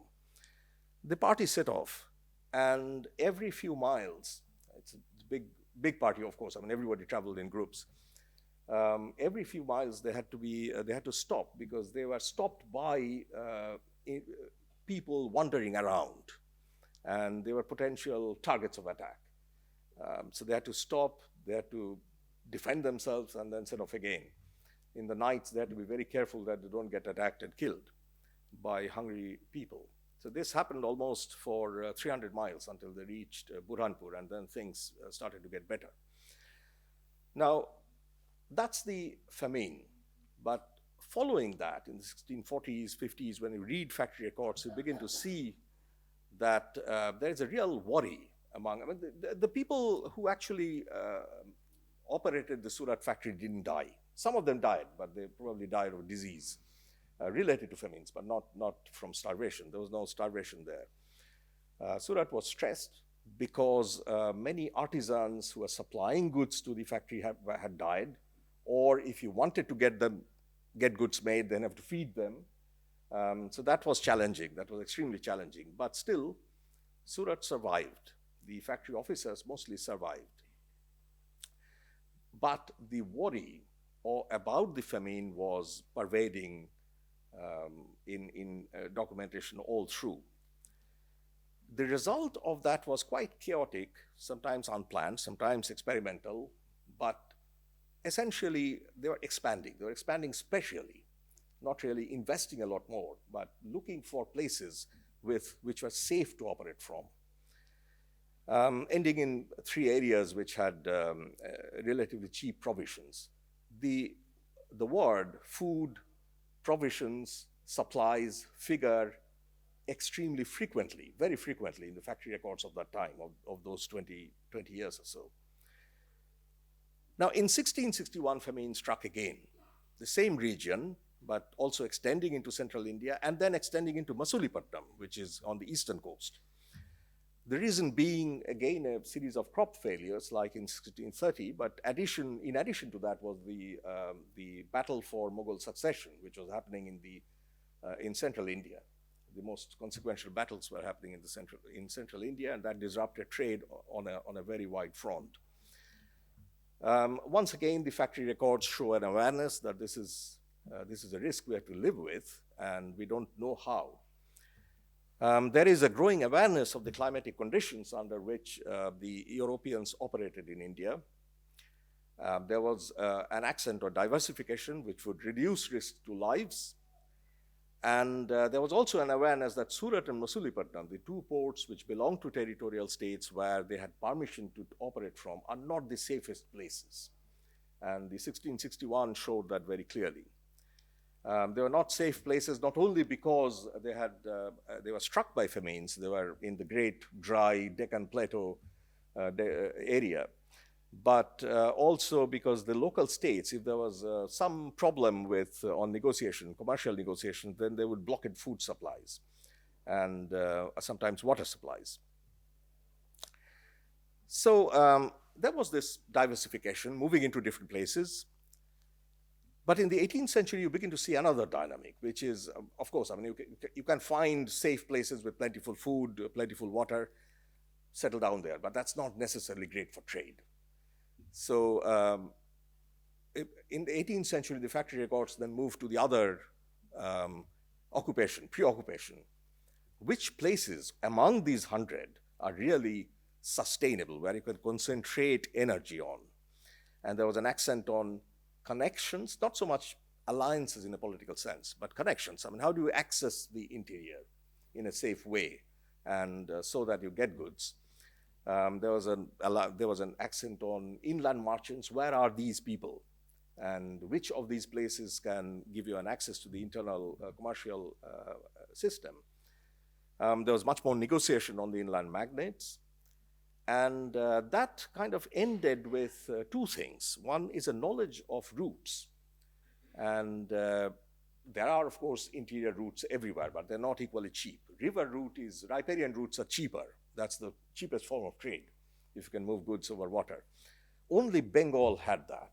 There's a river system that goes up North India. I mean, no other, the Deccan Plateau didn't have that. Most rivers would dry up in summer. And down south in Malabar, the rivers were very short length. They were no good. But you needed to know the mountain passes, I mean, how you cross the mountains. And there was one place among several which figures most significantly in this history, and that's the Palghat Gap, where 2 branches of the Western Ghats have about a 50-mile gap through which you can move goods, people, and can also settle down. Palghat is also an extremely rich, very fertile rice land. It's the rice bowl of South India, that part of South India. So if you can settle there, you have control over the local grain trade, local grain merchants are your allies, and you can also move goods east and west. So this is the knowledge of routes. And then what do you do when you have a place, a settlement where you can invite some merchants in to settle down? What do you do? I mean, how do you sustain itself? I mean, running a place is not a business a company can do, a business firm can do, because you have to tax people. So where do you get money? The English East India Company, the system they devised was a very simple one, which is what I call the bazaar strategy. I mean, there's some recent literature on this, which is especially on Calcutta, which is to create a settlement, invite merchants in, create a marketplace, and then collect customs. So what the marketplace is doing is not company's trade. It's supplying the surrounding area. But if you can give them protection, if you can create a market, and you can find plentiful examples in old Calcutta city of these markets, which started from the 18th century, if sometimes even before, and the company collects money from it. So this is the way that alliance worked, it's not just a political negotiation. There was also a commercial interest in this. Now, of these places where the company was concentrating energy, because these places had good routes and the bazaar strategy would work, Bengal was the most attractive one because it's the only place where a river gave access to North India. It had plentiful goods. The problem with Bengal is that the sea route to Bengal was not very easily accessible because the Portuguese pirates operated there, but that was contained after some time. And there was also, interestingly enough, in the 17th century, there was a local commercial economic revival of riverborne trade in Bengal, lower Bengal, where the Europeans moved in, partly because of the decline of Saptagram port. So much of the commercial energy then moved down south, exactly where the Europeans like to be, which is along the west bank of the Hooghly River. But if you, again, go back to the writings about Bengal of that time, what you observe is this repeated accent on resource cost. This is a good place to be because food is cheap, water is plentiful, and there is access to goods. And that all kind of combined together into this very famous quotation by Francois Barnier: the rich exuberance of the country, together with the beauty and amiable disposition of the native women, has given rise to a proverb in common use among the Europeans that Bengal has 100 gates open for entrance, but not one for departure. Well, he was probably overdoing it, I mean, the amiable disposition part especially, but the fact remains that the Europeans didn't really know this region all that well. And what they knew was a tiny sliver of territory on the West Bank. That's all they knew. That's about 100 square mile area in a region which had 100,000 square miles. So the Europeans had a very limited knowledge. The same applies to their knowledge of the local society. They interacted in a very limited and very structured way. However, the fact remains that this was, in many ways, a safe place with access to the interior. The Malabar way was different, completely different. I mean, it was a much more militaristic one, and the British, the Dutch, the other people, the French, all operated there in ports, but they were, politics wasn't quite, I mean, they all had local collaborators among the magnates and the merchants, but it wasn't really quite a political story until the Mysorean invasion happened in the late 18th century. When that happened, the overland route took on a new significance. It was not just a trade route anymore. How do you access paper? Well, there were landlords in the Malabar Hills, the Nair landlords who supplied the paper. That system was working fine.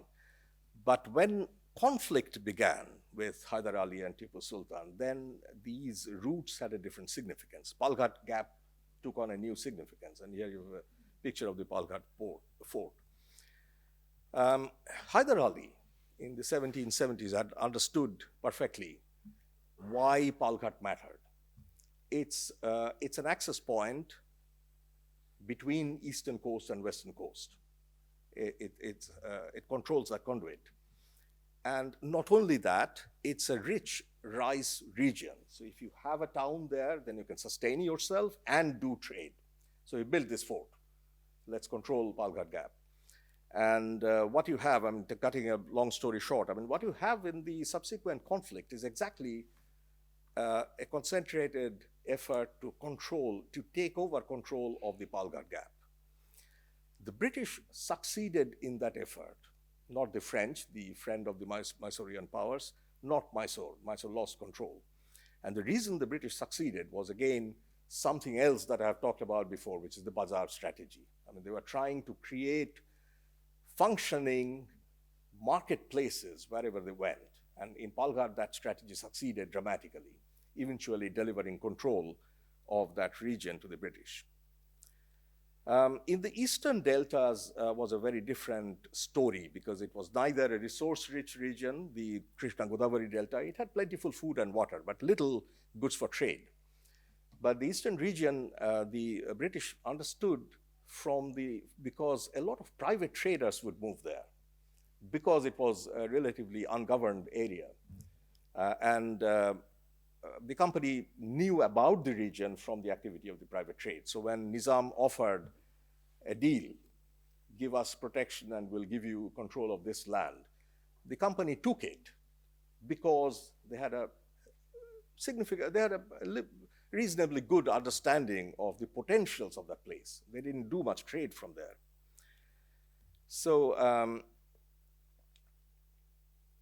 let me now move to the last part of this. In the next 5 minutes, I'll finish.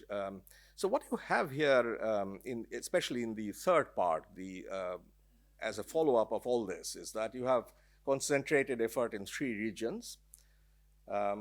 Cities emerging here, Bombay, Calcutta, and Madras were really not very significant business propositions until the 19th century. They were also very poorly defended. The British lost control of these places or nearly came to losing control. However, in the 19th century, things were looking up. And the reason why they looked up was that there was an enormous, as the interior was declining, that's what Mughal decline did. And there was an enormous drain of wealth and skills from northern India into, and in Madras's case, from Machilipatnam and the eastern coast, into these cities. And it's that drain. It's not something that the company engineered. They did not foresee this, but it happened. And this is the way that the coastland then emerged as a center of wealth and political power, not before. You see that in the average city population, as far as we can see, we can measure that. The successor state economic dynamism wasn't really very great. They were actually losing people in the late 18th century, but it's a different story with Bombay, Madras, and Calcutta. And it's a different urbanism. It's an urbanism that built not on local state power, not on militaristic power, but on its attraction for business to business. Once again, I mean, remember this bazaar strategy is actually making exactly that point. So, and then eventually trade generated complementary services like finance, where the factor markets were open, enabled more migration of capital and skills, and again led to law, education, and other types of software infrastructure, which again drew in more skills and capital. So it's exactly that kind of dynamic you see when you look beyond India towards, say, East Africa. Some of the world's largest cities originated in intercontinental trade by the sea before and during European colonial rule. And they are tropical, so which means that there was this contrast between extremely arid territories inside and the benign climate on the seaboard was present there. This contrast was very sharp. And this contrast played a role in the state formation that emerged. The question is, what kind of a role? So did places matter? Well, just a very quick take on the Horn of Africa, which is again a very dry region, much like southern India, but much drier. Again tropical, again a monsoon tropical. It has a monsoon, but a much shorter one. and it's much more arid. The interior is much more arid than India. India has one of the most powerful monsoons. Now, once again, you see the same kind of dynamic. Agricultural and urban development is limited. State power is relatively weak. But the ports are doing great business. There's a string of ports on the Eastern Africa which are doing very good business. And where the power is concentrated around the ports, sometimes there's very little presence of the state beyond the ports when you go in the interior. European colonialism started from the ports. Once again, so far the story is very similar to India. Except that European colonization of the Horn of Africa didn't really start from so much an economic or commercial motive, but much more from a political motive, controlling the India route. So far, the story is very similar, but when you come to 19th century, then you begin to see a very big divergence, and that divergence happens on just one point. Ports are similar, they're doing similar businesses, colonization has a very similar dynamic, except that the ability for, the capacity for drawing in resources is very limited in the Horn of Africa. The agglomeration potentials are very limited because the interior is extremely arid and doesn't have many resources to trade. So there is much less incentive to go in the interior or do business in the interior, forge connections with the interior, something that was extremely important for colonization. By the early 20th century, the commercial industrial dynamic shifted away from the Horn of Africa towards Aden and Mombasa, further down south, or in the Aden was a huge settlement of the East India Company. And Mombasa was much more equatorial. It had a much more different climate, and it accessed interior with a lot more resources than the Horn of Africa. So just to conclude, let me go over some of the main points again. In tropical regions, the main point is that the seaboard and the inland areas were geographically very sharply distinct, and that distinctness matters to how colonialism emerged and what it did in terms of territorial control or acquisition. Europeans were very keen to create commercial hubs which are safe from famines and droughts. But just having a safe place didn't give you access to goods. That's part of their goal as well. Colonization doesn't necessarily lead to urban expansion, urbanization, or strong states. Ease of access to inland resources was crucial for that. India illustrates this point, as I have discussed. In Northeast Africa, again, you see an illustration of this point, but in a different way. The seaboard was again a commercial hub, again the origin of colonialism, but the colonialism was a very hands-off, distant kind of power, because trading connections between inland and coastland were much less profitable than in India, or much less feasible, leading to fewer settlements and a weak urban expansion. In the 18th century India, the reason, the distinctness of India is that this connection between territorial inland and coastland were forged much more closely in the 18th century. Colonialism, European colonialism was an agent of that, leading to the emergence of very big cities, unusually large in Asia and Africa for a very long time. And it's that urbanism which sustained, reinforced the British Empire in a very significant way. I just wanted to say that at the end that what follows beyond that is this is one of the elements in the construction of a global system.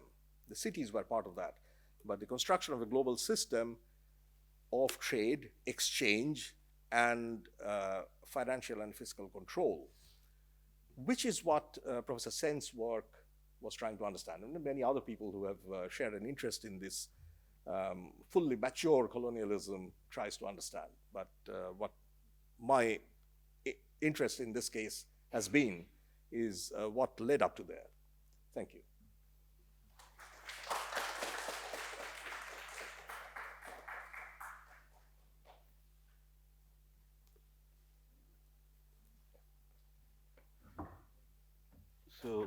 Thank you, Tirthankar, for that sort of very broad brush kind of approach to history and alerting us to the geographical implications, both and inland.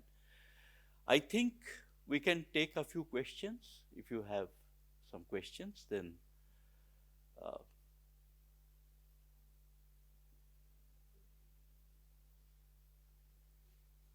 yeah, Dipankar.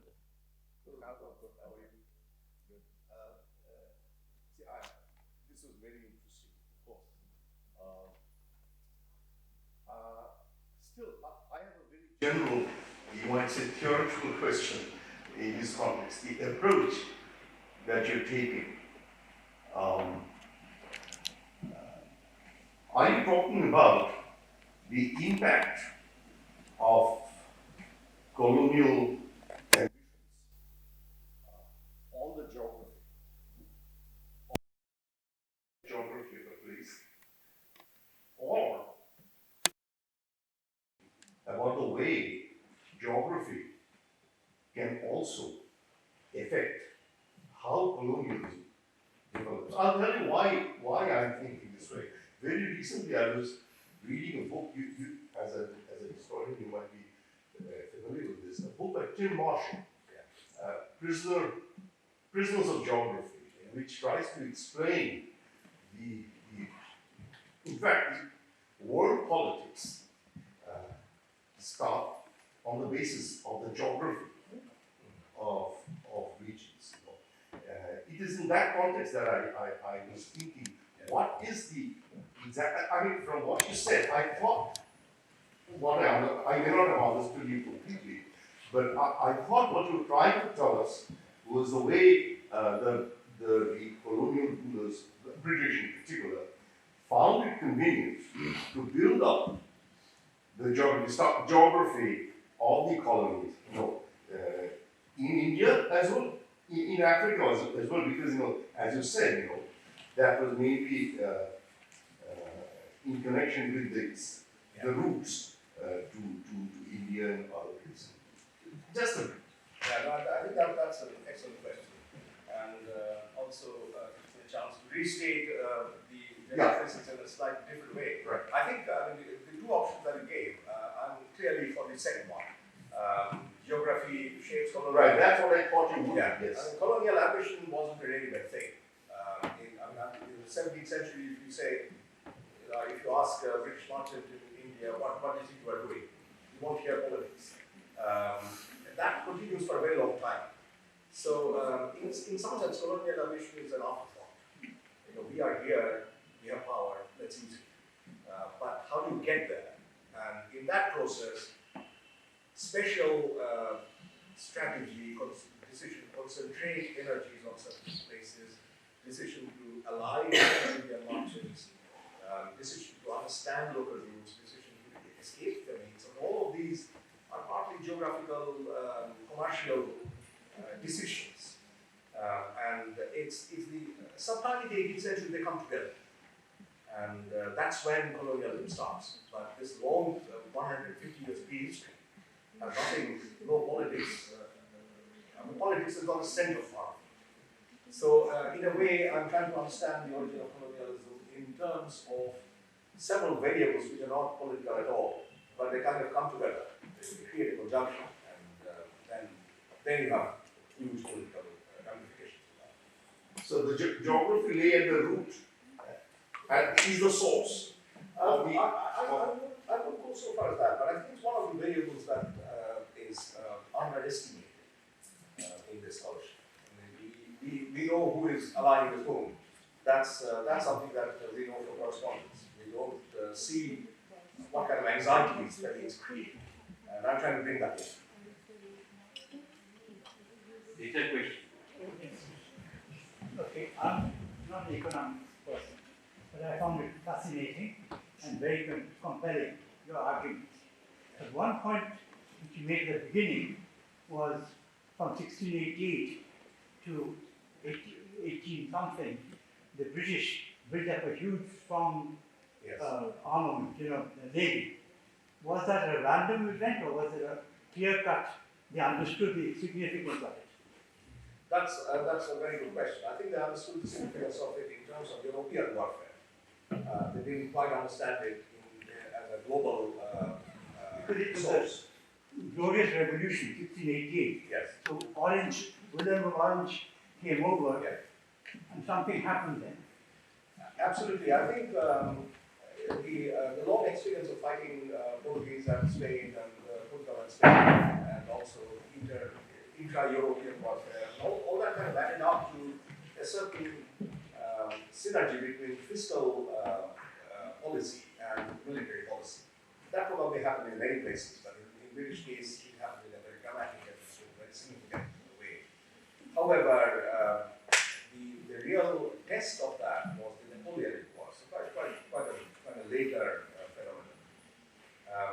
That apart, there may be, of course, in India during the Battle of Plassey and subsequent, the Royal Navy had a role, but that doesn't actually explain, really speaking, the Indian colonization. Because almost every major battle that happened after that was inland. The Navy wasn't in the picture, so you have to build military capacity in a very different way, and still different from the local states.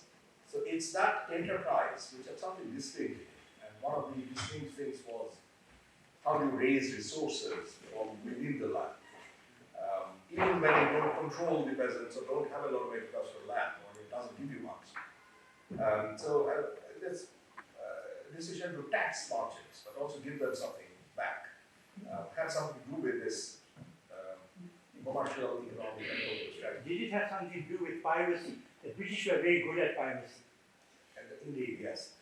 Although the piracy does come into this picture, even more in the western coast than in the east. Yeah. Yeah. Yeah, I have a sort of side question.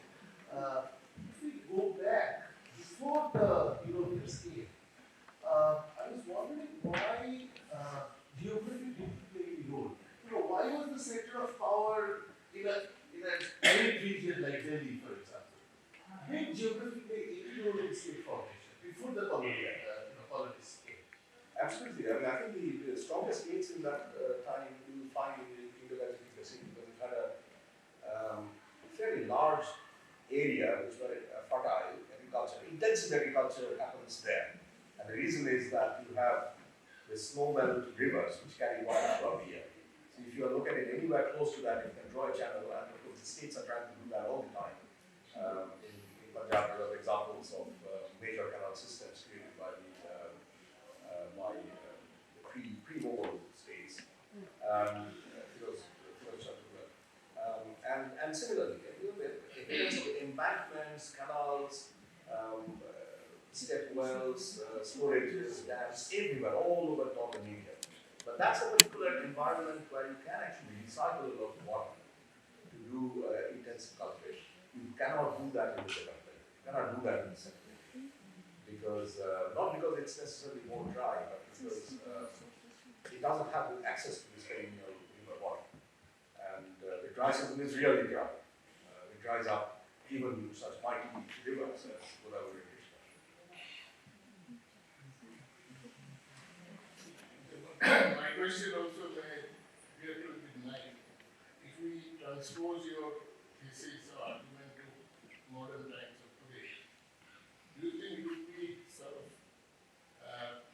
proper to say that geography still determines, you can't say colonialism nowadays, but the very big corporations of the world, they decide to expand or set up their enterprises.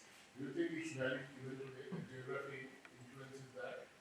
Well, today is a little hard to generalize. Globalize the world. Until recently, you had a fairly strong connection between the seaboard and cosmopolitan openness, more free enterprise, more connected enterprise, and that's a very generalizing thing. I mean, the seaboard gives you that. That has a prehistory.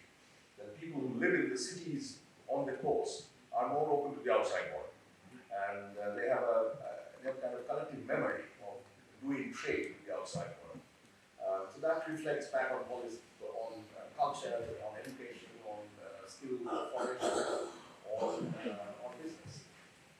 Now, how much you can push that? That's a questionable thing because, of course, after in the second half of the 20th century, the governments in Asia and Africa were changing everything, and they were partly reversing that trend. They were investing a lot more in the interior rather than in the coast. In Bombay, Calcutta, and Madras, all three cities deindustrialized to a very significant extent. So there is that reverse process as well. How many factors were within the control of all these people and what you had?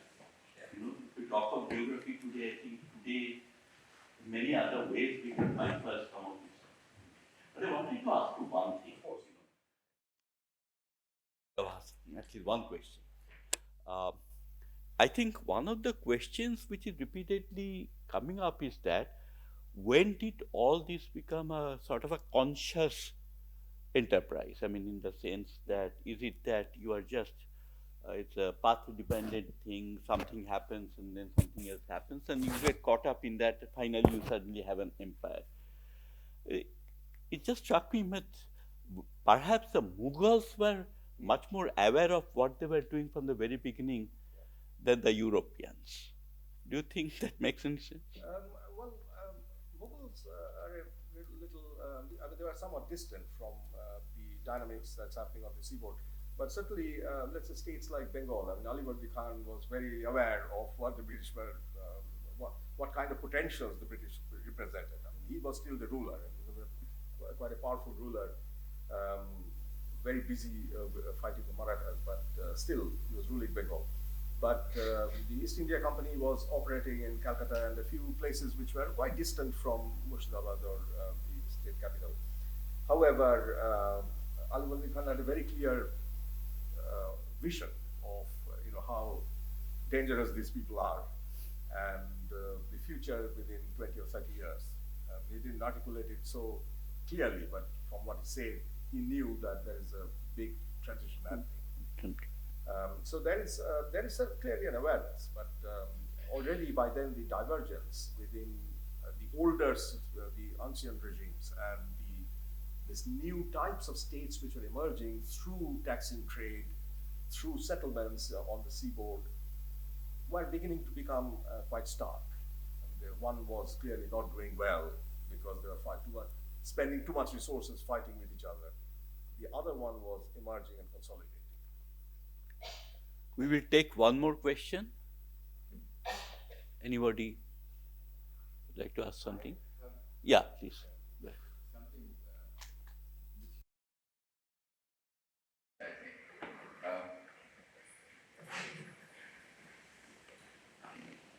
in terms of India, I think this is the one instance where traders turned into invaders, into intermediaries. Yeah. Has it happened elsewhere? It happened in West Africa, yes. Not so much East Africa, but I mean, Africa is a more mixed case because you have a big drive of colonization in the late 19th century where European states sat down at a table and said that we are going to control these regions. Now, that was states driving the colonization dynamic, not marshals. But in West Africa, you have significant prehistory, which is commercial. European marches, especially with the abolition of slavery in the 19th century. The kind of trading systems that happened after that were very much Western European, and a lot of capital moved in West Africa, commodity trade as a deliberate way to diversify away from slave trade. And then eventually these traders had a lot of power to negotiate. They could create states with limited help from the parent state, but they were already there. They knew the region very well. That knowledge figures in my story as well. Have I answered your question? Questions from history probably can never answer. But thank you for this very interesting lecture. I now would request Mr. Pathak to come and deliver the vote of thanks. By the way, after we disperse, there are some refreshments outside. So please stay back.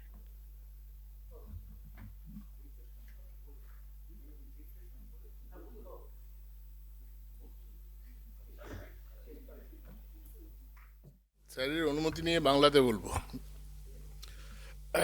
I am not the best person or not the fit person to give a vote of thanks, ইংলিশেই বললাম। তার কারণ হচ্ছে আমি অ্যাকাডেমিক্সের ছিলাম না। আমার একমাত্র কমনালিটি হচ্ছে 1978 থেকে 81 সালে আমি এই ডিপার্টমেন্টে পড়ার আমার সৌভাগ্য হয়েছিল, জীবনের শ্রেষ্ঠ সময়। স্যারের ছাত্র, ডিবি, এমকেআর এবং অন্যান্যদের ছাত্র ছিলাম। ডিবি স্যার, ডিবি, এনএস, এদের বহু কথা এনএস সম্বন্ধে আমার মনে পড়ে, সেগুলো অনেকেই স্মৃতিচারণ করলেন। আমার নতুন করে বিশেষ কিছু বলার হয়তো জায়গা নেই। একটি কথা বলবো, স্যারকে এখনও যেখানেই থাকুন আমার এই সারা জীবনের কৃতজ্ঞতা। একটি সামান্য ছোট্ট একটি ঘটনা বলি। পার্ট 2 পরীক্ষা হয়েছে আমাদের। পার্ট 2তে আমরা নতুন সিলেবাস, আমাদের আগে যারা ছিলেন আমাদের বছর থেকে প্রথম বছর মাধ্যমিক, প্রথম বছর উচ্চ মাধ্যমিক, প্রথম বছর বিএ থেকে আমরা বিএসসিতে পরিণত হলাম ইত্যাদি। তো আমাদের পার্ট 2তে একটা পেপার ছিল ব্রিটিশ ইকোনমিক হিস্ট্রি 50 নম্বর আর ইন্ডিয়ান ইকোনমিক হিস্ট্রি 50। ব্রিটিশটা এনএস পুরোটাই পড়িয়েছিলেন যতটুকু মনে পড়ে। ইন্ডিয়ানটায় বোধহয় কিছুটা বোধহয় প্রফেসর প্রহ্লাদ জানাও ছিলেন। তো পরীক্ষার পরে রেজাল্ট তখনও বেরোয়নি। তো মাঝে মাঝে ডিপার্টমেন্টে আসতাম। তো তখন আমি ইকোনমিক্সের থাকবো না এটা ঠিক করে ফেলেছি। তাতে স্যারের আবার স্যার আমাকে স্নেহবশত কিছু কথা বলেছিলেন, সেটা এখন মনে হয় খুব খাঁটি কথা বলেছিলেন। যাই হোক, সেটা কিছু করার নেই। প্যাসেজে দেখা হয়ে আমাকে বললেন যে আচ্ছা তোমার না ওটা বোধহয় আমাদের 6th পেপার ছিল, 5th হচ্ছে ট্রেড আর পাবলিক ফিনান্স, আর তার পরেরটা ছিল হিস্ট্রি, তারপরে বোধহয় ইন্ডিয়ান প্ল্যানিং আর স্ট্যাটিস্টিক্সের বোধহয় কিছুটা ছিল, আর সোভিয়েত ইকোনমিক হিস্ট্রি আর এসে ছিল 8th পেপার। তো উনি বললেন তোমার ওই হিস্ট্রি পেপারটা, মানে উনি তো খুব আন্ডারস্টেটমেন্ট করতেন, ভীষণ বিনয়ী লোক, এবং একটু মুচকি হেসে তোমার বোধহয় ওই পেপারটা খুব একটা মানে অতটা ভালো হয়নি বোধহয় না। তা আমি বললাম স্যার কী বলবো, ব্রিটিশ ইকোনমিক হিস্ট্রিটা ইউনিভার্সিটির রেকমেন্ডেড বই ছিল, তখন ওই ফিলিস ডিন বলে একজনের একটা বই রেকমেন্ডেড হতো। তো সে বইটা প্রচুর চেষ্টা করে, এমন ইউনিভার্সিটির সিস্টেম কোথাও পাওয়া যেত না, মানে ফরচুনেট ফিউ এক আধজন তারা বইটা জোগাড় করেছিলেন। তখন হয়তো ফটোকপির যুগও ছিল না, বই নিয়ে ফটোকপি করা যাবে। ইন্ডিয়ান স্ট্যাটিস্টিক্যাল ইনস্টিটিউটের লাইব্রেরিতে শুনেছিলাম পাওয়া যায়, কেউ করেছিলেন, কিন্তু আমি পাইনি। বহু চেষ্টা করেছি, পাইনি বইটা।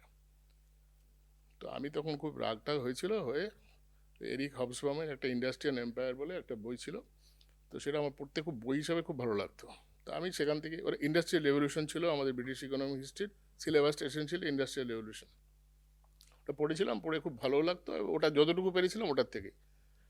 পরীক্ষায় যখন আমাদের প্রশ্নগুলো এলো, ইউনিভার্সিটির প্রশ্ন, তো ইউনিভার্সিটির কাকে দিয়ে করান ভগবান জানে, ফিলিস ডিন থেকে লাইন তুলে তুলে সমস্ত প্রশ্ন।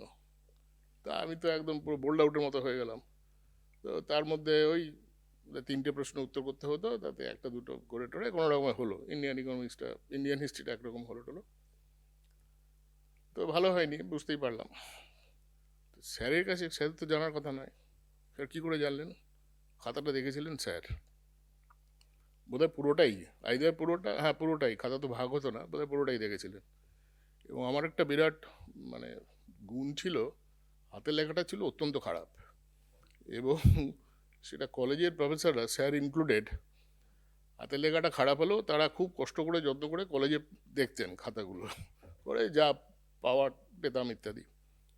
ইউনিভার্সিটির সবাই অত দেখতেন মনে করার কারণ নেই, কিন্তু যেহেতু এনএসের কাছে খাতাটা গেছেন, এনএস তো খাতা দেখি বুঝতে পেরেছেন ওটা আমার।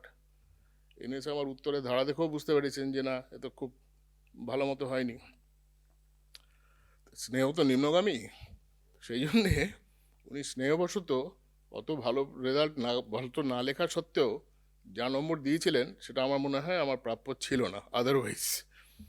তো যখন রেজাল্টটা বেরোলো, মার্কশিট পেলাম, তাতে আমি দেখলাম আমার দিকে যা এস্টিমেট ছিল তার থেকে বোধহয় বেশি নম্বরই পেয়েছি। সেটা স্যার আমাকে দিয়ে গেছেন, এটাই আমার নিজের। এছাড়াও আরও ছোটো ছোটো অনেক কিছু ঘটনা মনে পড়ে। যাই হোক, সেই এনএস নবেন্দু সেন, প্রথম ধন্যবাদটা স্যারকেই দেওয়া, এই আমার ব্যক্তিগত ধন্যবাদটা দিলাম, সকলের তরফেই ধন্যবাদ স্যারকে। আমরা যে আজকে এখানে এসেছি এটা হচ্ছে আমাদের ওই অ্যালামনি যারা রয়েছি তার মধ্যে আমার সিনিয়রই বেশি, এবং যারা একাডেমিক্সে, আমাদের মাথায় গত বছরখানেক আগে একটা আইডিয়া আসে যে আমরা স্যারকে একটা ফেলিসিটেট করব, মানে আমাদের শ্রদ্ধেয় MKR স্যারকে। তো সেই অনুষ্ঠানটা হয় নভেম্বর মাসে 2023 তো না, 2022 হলো, 23শে নভেম্বরে হয়েছে, হ্যাঁ 23শে, 24 তো চলে গেল, 23শে নভেম্বর হয়েছিল। তো সেটা আবার একটু পিছিয়ে টিছিয়ে গিয়েছিল, যাই হোক সেটা খুব সুন্দর হয়েছিল, এই হলেই হয়েছিল। এবং এটাতে প্রত্যেকটা অনুষ্ঠানেই আমাদের বর্তমান ডিপার্টমেন্টে যারা ফ্যাকাল্টি আছেন তারা ভীষণভাবে সহযোগিতা করছেন। তো 23শে নভেম্বরে হলো, তারপরে 23শে আমরা 23শে না 24শে স্যারের বই বেরোলো। সেই বইটা প্রেসিডেন্সিতে, এইখানে প্রেসিডেন্সির তরফে একটা সেটা নিয়েও একটা বই লঞ্চের মতো হলো আর কি। তো একটা দুঃখের কথা হচ্ছে এই দুটো অনুষ্ঠানেই স্যারের সঙ্গে ম্যাডাম ছিলেন, তো ম্যাডাম তো চলে গেলেন। আজকে ম্যাডামের উপস্থিতিটা খুব, মানে না থাকাটা মিস করছি আমরা। আর 24এটা হলো, 25শে আমরা এটা করলাম। তো প্রেসিডেন্সির ডিপার্টমেন্টকে আমার মনে হয় আমাদের সকলের তরফে ধন্যবাদ দেওয়া উচিত যে আমাদের এই প্রচেষ্টাগুলোকে ওরা সমর্থন করে সর্বতভাবে করছেন। তারপরে ধন্যবাদ দিতে হয় আমাদের আজকের যিনি বক্তা, ইনি কতটা এমিনেন্ট আমার তো বলার যোগ্যতা নেই, আপনারা শুনলেন। অভিরূপদার সূত্রে আমার সঙ্গে ওনার বছর 6-7 আগে পরিচয় হয়। ইনি ISI-তে একটা সেমিনার মতো হয়েছিল, তারপর থেকে পরিচয়টা কিছুটা ব্যক্তিগত হয়। আমি ওনার শান্তিনিকেতনে তখন বাড়ি ছিল, সেখানে গিয়েছিলাম, ইদানিং একটুখানি কম হয় দেখা সাক্ষাৎ। উনি কতটাই যে এমিনেন্ট এবং কতটাই ওনার জ্ঞানের পরিধি সে তো বোঝাই যায় এখন থেকে। উনি আমাকে অনেক কিছু বইটই দিয়েছেন, কিন্তু যে জিনিসটা ওনার সম্বন্ধে বলা উচিত, যে ছোটোবেলায় শুনেছি বিদ্যা বিনয় দেয়, আজকালের কতটা দেয় জানি না, কিন্তু উনি যে বিদ্যা যে বিনয় দেয় মানুষ যে এরকম হতে পারে, এটা একদম জীবন্ত উদাহরণ। এই যে অভিরূপদা বলেছেন এক কথায় রাজি হয়েছেন। মৌলানা আজাদ কলেজে 2 বছর পড়েছিলাম, এইখানে আমার ক্লাসমেট বন্ধু শান্তনু রয়েছে, মৌলানা ইকোনমিক্সের বর্তমানে HOD। একবার প্রফেসর রণজিৎ গুহ গত হলেন, উনি একসময় মৌলানায় পড়িয়েছিলেন।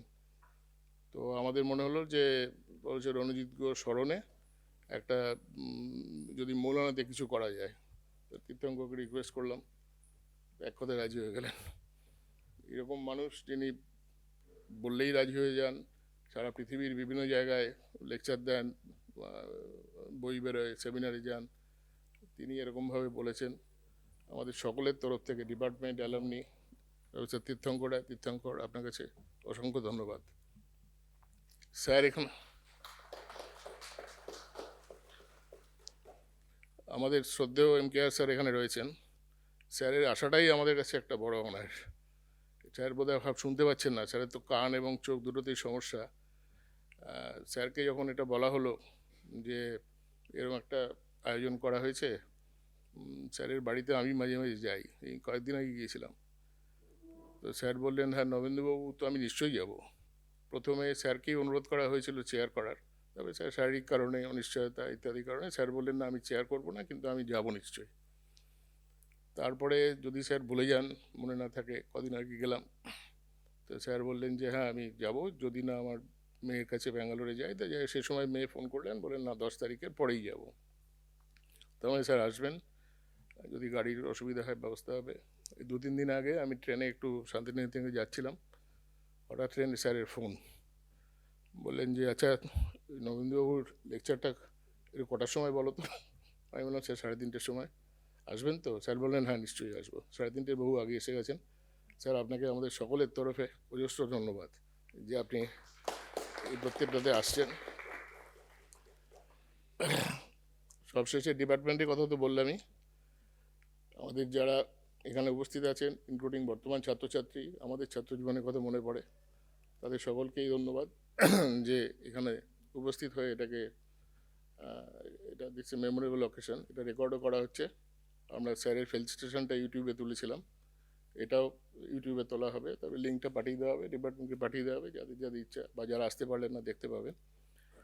আর শেষ কথাটা হচ্ছে আমাদের ইচ্ছা, আমার ব্যক্তিগত, আমার সঙ্গে আমি, অভিরূপ দা, সৌমেন দা, শান্তনু, আমরা এসব নিয়ে মাঝে মাঝে আলোচনা করি, কারণ প্রেসিডেন্সিতে প্রথমে প্রেসিডেন্সি, তারপরে ডিপার্টমেন্ট, এগুলো তো আমাদের জীবনের তীর্থক্ষেত্র। সুতরাং এরকমভাবে একটা একটা করে বছর একটা করে অনুষ্ঠান বা একাধিক করে অনুষ্ঠান করে আমরা এই in a way giving back to Presidency, giving back to ডিপার্টমেন্টটা চালিয়ে যেতে চাই। আমরা জানিয়ে দেবো আপনারা যারা এসছেন আবার আসবেন, যাতে আমাদের এই স্মৃতিগুলো ভবিষ্যতে থেকে যায়। অনেক ধন্যবাদ, থ্যাংক ইউ।